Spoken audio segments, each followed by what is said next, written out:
Welcome to న్యూట్రిపి Telugu. వీధి కుక్కలను చంపడంపై గలమెత్తిన నటి రేణు దేశాయ్ మరోసారి భావోద్వేగంగా స్పందించారు. తనను కాపాడడానికి ఎవరు లేరంటూ సోషల్ మీడియాలో చేసిన పోస్ట్ ప్రస్తుతం వైరల్ గా మారింది. ఈ అంశంపై తాను చేసిన వ్యాఖ్యలకు తీవ్ర విమర్శలు ఎదురవుతున్నాయని, అయినా వెనక్కి తగ్గే ప్రసక్తే లేదని రేణు దేశాయ్ స్పష్టం చేశారు. కాశీలో గంగానదిలో బోటింగ్ చేస్తున్న వీడియోను షేర్ చేసిన ఆమె, నన్ను కాపాడటానికి అమ్మ, నాన్న, అన్నయ్య, భర్త ఎవరూ లేరు. ఆయన నా తప్పు లేకపోయినా ఎంతోమంది నన్ను విమర్శిస్తున్నారు. వాటికి తిరిగి సమాధానం చెప్పే ఉద్దేశం నాకు లేదు. నేను నమ్మే భగవంతుడికే నా బాధ చెప్పుకుంటాను. ఆయన నా ప్రార్థనలు వింటాడన్న విశ్వాసం ఉంది. నేను తరచూ కాశీకి ఎందుకు వస్తానో ఇప్పుడు అర్థమవుతుందేమో అంటూ భావోద్వేగంగా రాసుకొచ్చారు. అలాగే వీధి కుక్కల విషయంలో తన పోరాటం కొనసాగుతుందని రేణు మరోసారి స్పష్టం చేశారు. నేను ఎప్పుడూ నా వ్యక్తిగత హక్కుల కోసం పోరాడలేదు. కానీ కొన్ని కుక్కల తప్పు కారణంగా వందల సంఖ్యలో వాటిని చంపడం సరైన నిర్ణయం కాదు.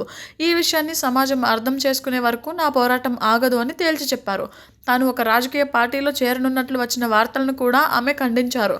తనకు అలాంటి ఉద్దేశం ఏమాత్రం లేదని స్పష్టతనిస్తూ ఇది పూర్తిగా జంతు హక్కుల కోసం చేస్తున్న పోరాటమేనని రేణు దేశాయ్ పేర్కొన్నారు.